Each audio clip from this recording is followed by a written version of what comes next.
After a month of not seeing me, my husband Otto didn't even ask how I was doing or if I was okay. Instead, he just handed me the divorce papers. "I'm not continuing our marriage with a wife who doesn't work. You'll pay me $1,000 a month in alimony." Well, that's that. Goodbye.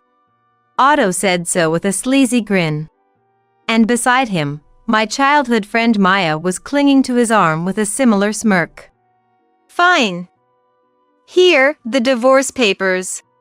I quickly agreed, and although Otto was a bit surprised at first, he soon exchanged a smile with Maya. It's good that Otto never thinks things through deeply. That's exactly why my plan will work. After the divorce papers were processed, Otto notified me, and I decided to start my plan for revenge on the two of them. I'll make sure they regret this. My name is Hilda. I'm a 47-year-old illustrator. Aside from that, I also work as a children's book author, and I love drawing. I have two childhood friends, Otto and Maya. Both are very important to me. Otto is my husband, and Maya is my dear friend. It all started when Otto asked me out as I was the only one going to a different university after high school graduation. I was surprised because I thought Otto liked Maya, but there was no way I couldn't be happy about Otto asking me out, since I too had feelings for him. After some thought and consulting Maya, I accepted Otto's proposal. Maya hadn't been behaving very well since hitting puberty, but she was still an important childhood friend to Otto and I. However, Maya has always had a tendency to want what belongs to others, often stealing boyfriends and then discarding them once they were deeply smitten, causing frequent trouble. Maya's parents were worried, so Otto and I tried to spend as much time with her as possible. Otto and I got married at the age of 25. 4 years later, Maya suddenly brought a fiancé. His name was Alan, an elite working for a listed company. I've always heard about you guys from Maya. I look forward to getting to know you guys even more. Alan was a very polite man and quickly got along with both Otto and I. We would go on vacations together during long holidays, or take trains to go drink our favorite liquor. I thought our relationship was going very well. However, the relationship started to deteriorate slowly 2 years after Maya and Alan got married. The trouble began when Maya became pregnant. Otto and I had decided not to have children since we both came from large families and didn't need to worry about having an heir. We liked kids, but weren't great at dealing with them and wanted to continue enjoying our hobbies like drinking and traveling without restraint. We often found families with children endearing but never envied them. However, Otto's behavior started to change after learning Maya was pregnant.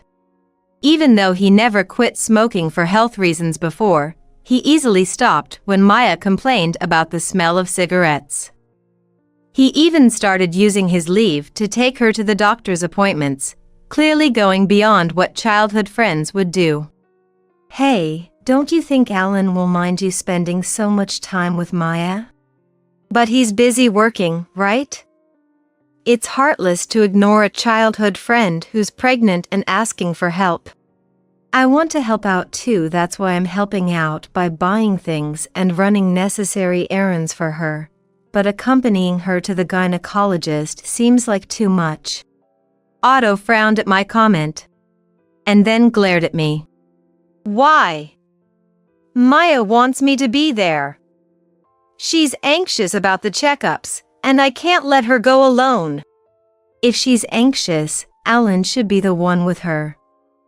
If you go every time, it's like you're the father of the child."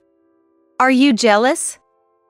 You're not going to get pregnant, so it shouldn't matter to you."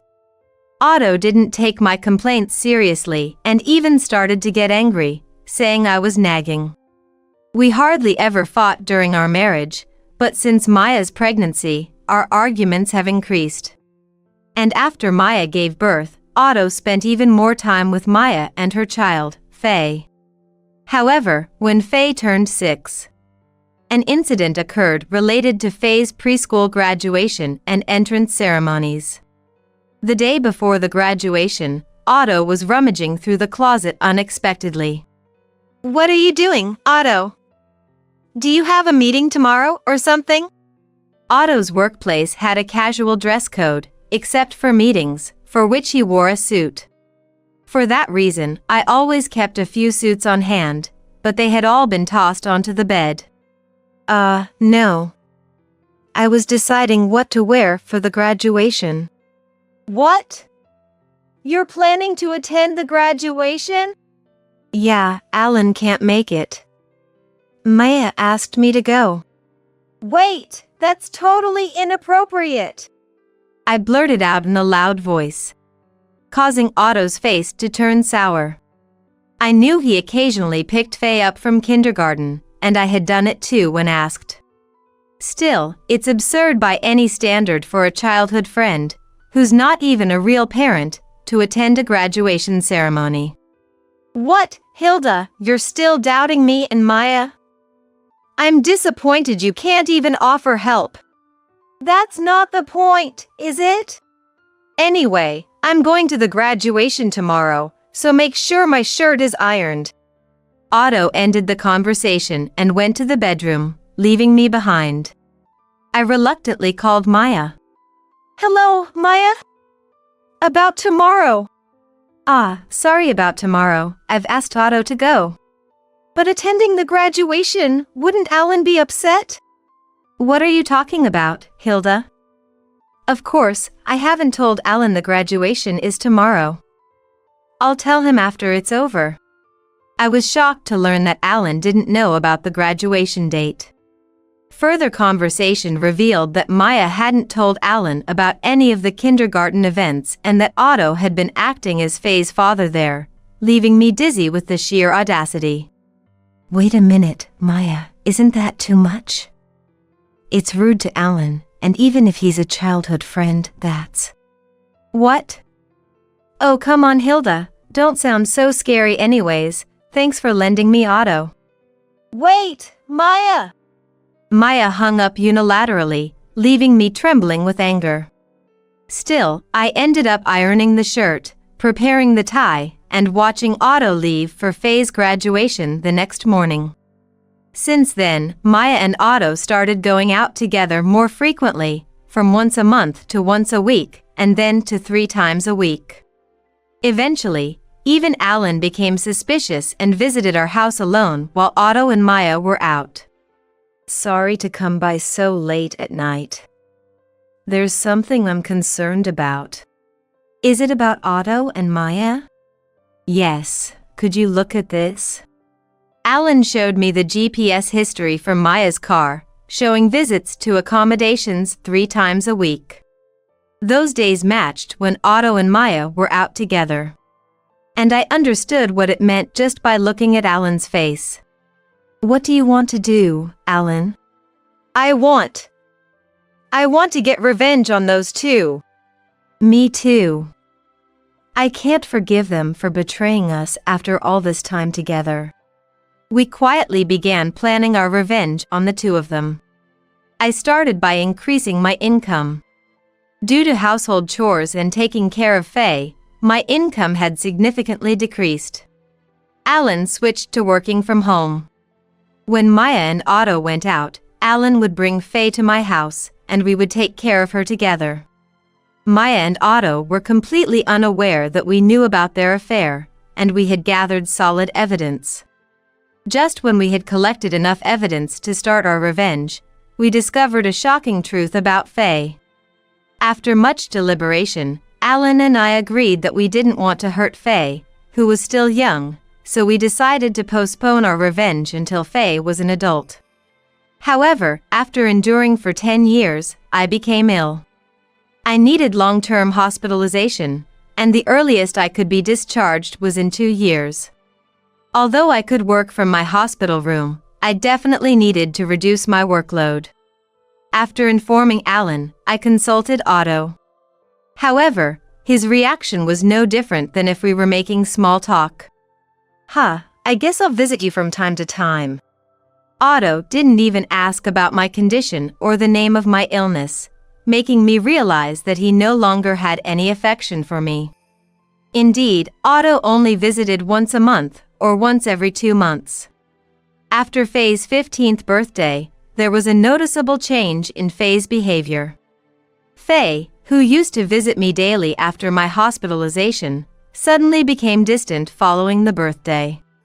Even Alan couldn't figure out why, and we were puzzled.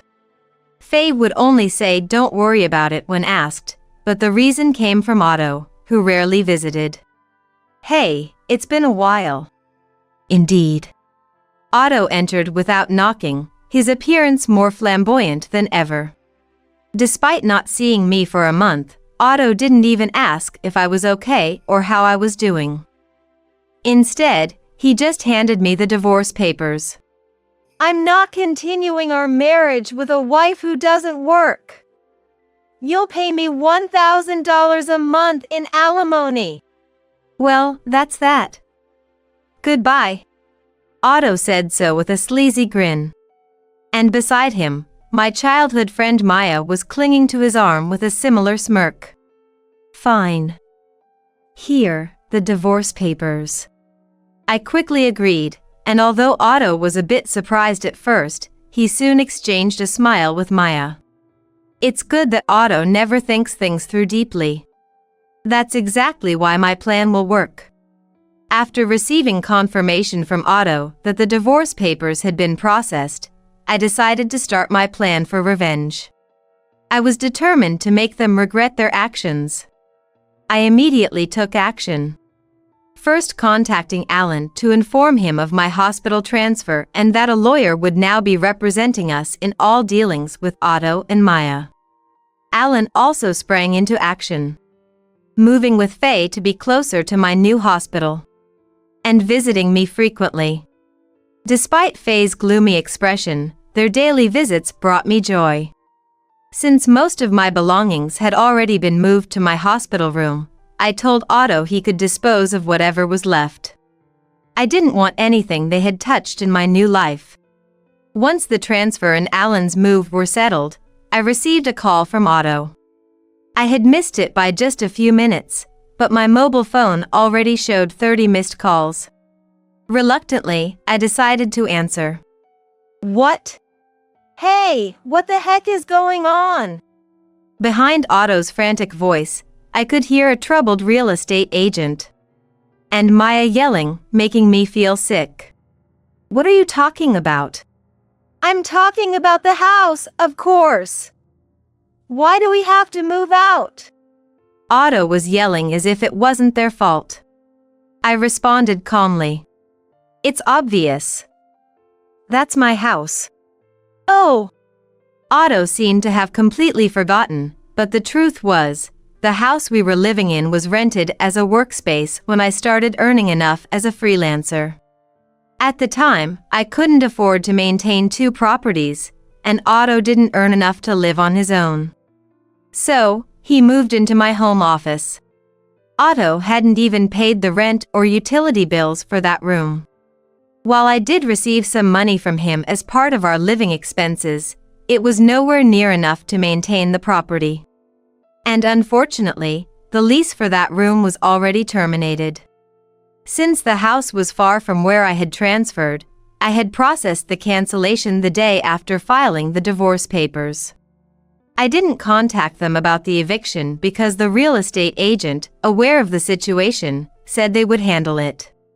Alan and Faye have suddenly disappeared too, and the house on that side was also sold. Where are we supposed to live? Well, maybe stay at a budget hotel for now? As I switched to speaker mode and started working, Otto yelled back in anger. Don't joke with me. Then, suddenly softening his tone as if remembering something, he asked sweetly. Never mind that. When will you transfer the money? We're running low on cash. What money? What do you mean, what money? You said you'd pay me $1,000. I don't recall agreeing to that. To my calm response, Otto let out an indescribable scream from the other end of the phone. It seems he thought he could get money from me and had been spending recklessly. Even with the $1,000, I wondered how he planned to live. You! Don't just stay silent. Say something. There's nothing to talk about, really. Otto was momentarily stunned by my rebuttal, then started yelling again.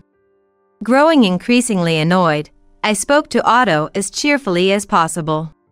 Anyway, we're strangers now, so please don't contact me anymore. You'll hear from my lawyer regarding anything else. What? A lawyer? Hey, wait a minute. I cut off Otto without listening to him further. He tried calling back several times, but I ignored him, and eventually, he stopped calling. However, possibly out of frustration that I wasn't answering, Otto began ignoring calls from my lawyer. Despite his childish behavior, I never imagined he'd be someone who could cause trouble for others with such indifference. At Otto's selfishness, I let out a big sigh.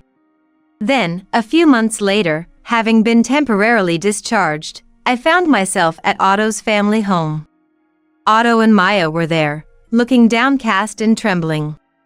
You, telling my parents is a low blow. Oh, I was just updating them on our divorce.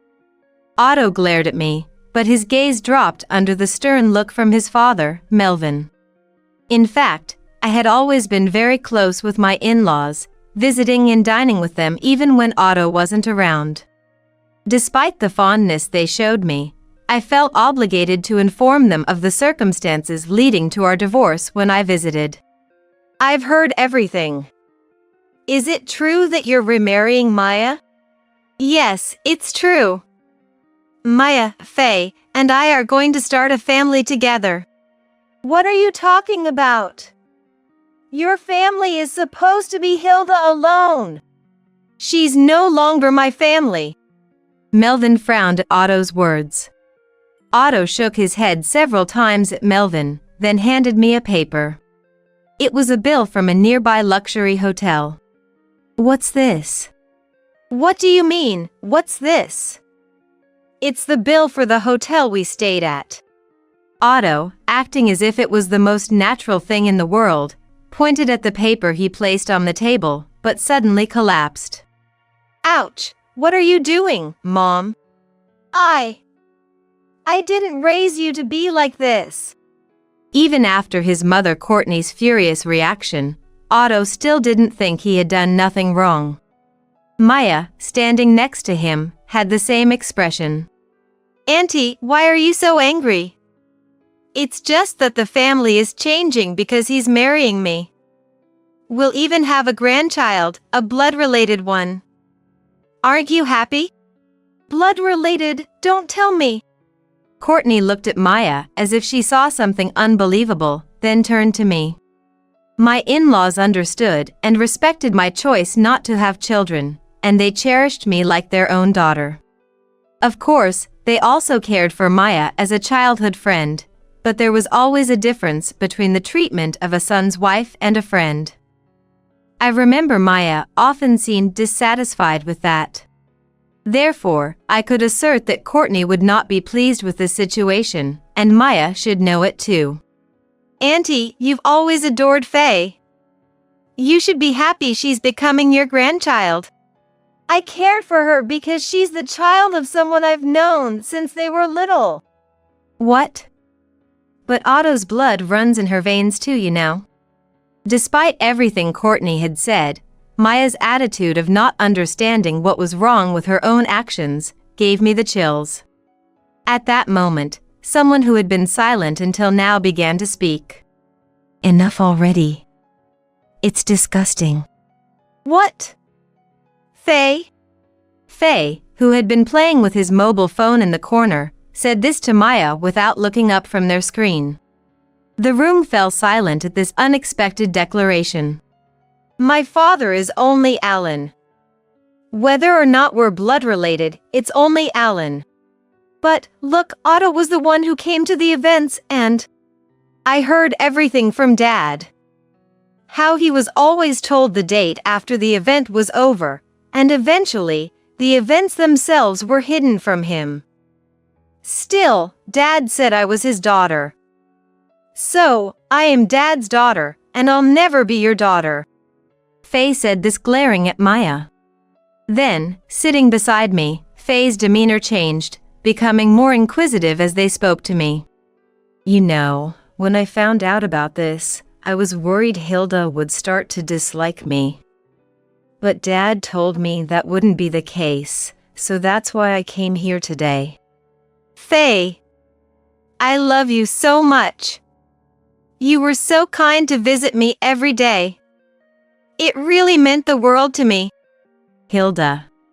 Faye, perhaps feeling relieved from her worries, teared up and hugged me. Yes, she may be the result of Otto and Maya's affair. But there's no way I couldn't feel affection for a child I've taken care of for 15 years. By the way, Maya, weren't you curious why I wasn't surprised to learn Faye was Otto's child? Ah. Maya looked shocked. Before she could start talking, a new figure entered the room. Because she knew all along, for the past 10 years. Alan! Maya panicked at Alan's sudden appearance. Which made sense since she had recently unilaterally demanded a divorce citing irreconcilable differences. I was surprised when you mentioned divorce. Oh, and unfortunately, we haven't divorced yet. The divorce papers are still here, you know. Didn't you notice? What? Expecting Maya and Otto's lack of diligence in such matters, I was astounded they hadn't noticed for months. So, Maya is still my wife, and Faye is my daughter. Well, the wife title will be gone soon. Wait, what does that mean? Children can choose their parents. That's not true. Faye, you're staying with me, right? Maya turned to Faye with plea. Faye gave Maya a puzzled look and held my hand. At this, Maya was speechless and glared at me. Then, suddenly, Otto burst into laughter. So that's it. You two are in this together, huh? Too bad, though. Alan's income alone won't be enough, will it? You might want to avoid jumping to conclusions. Besides, Alan's income is actually double what Maya thinks it is. What? That's gotta be a lie. And you'll just miserably die alone with your illness, unable to work. I couldn't help but laugh at Otto's grand misunderstanding. Seeing me suddenly laugh, Otto got even angrier. You had no idea about my income, did you? What? I bet it's just a bit more than part-time work, right? No, it's not. My annual income is $500,000. What? Otto froze, his eyes and mouth open. Maya is also frozen next to him. In fact, over the past 10 years, I had become popular as a picture book author, and my income was increasing from essay books and interviews. In addition, there are plans to make it into a movie, so income is strong. That's a lie! Oh, want to see this? I showed Maya my bank account screen, displaying substantial monthly deposits, leaving her speechless from shock. Hilda, maybe we could reconcile. What? Are you crazy? Maya was furious at Otto's words, now clouded by the sight of money. I watched them calmly, then began to speak. Well, if you're getting married, please be my guest. Oh, and I'll be taking the alimony from the divorce trial, just so you know. Hilda, wait! Hilda! Ignoring Otto, I took Faye's hand, said goodbye to my in-laws, and left their house. Later, my in-laws covered Otto's share of the divorce settlement. Otto had been working at Melvin's company but was fired after it was discovered he lied about going out for sales visits. Melvin planned to recoup the settlement money by sending Otto to work on a fishing boat owned by an acquaintance, a tough job for someone who preferred staying indoors. Otto tried to contact me a few times, but after I forwarded these to Melvin, the attempts stopped. Maya lost custody to Alan and divorced. Apparently uninterested in a non-luxurious lifestyle with Otto, she didn't pursue him further. Maya has been disowned by her family and lives alone in a cheap apartment. Since she hadn't worked at all since getting married and was accustomed to having others do things for her, she found it nearly impossible to land a full-time job. Nevertheless, with living expenses and the divorce settlement payments looming, she's juggling multiple part-time jobs to make ends meet. Faye, having moved on to high school, is studying hard with the dream of studying abroad and attending a prestigious university. Faye, always serious by nature, has expressed the delightful aspiration of translating my children's books to share them with the world. As for me, my children's books continue to sell well, with talks of animation and merchandise deals increasingly coming my way. Regarding my health, I've been making steady progress, though I'm still hospitalized from time to time. My doctor recently mentioned that I might be able to be discharged next year. There's also something new with Alan. He has been visiting me daily with Faye. He recently proposed we start dating with the intention of remarrying. I've put off giving an answer, but the idea of living together upon my discharge, as he suggested, certainly appeals to me. I spend my days pondering how to respond while working on my book projects. Hoping for a future filled with happiness, I continue with writing stories today.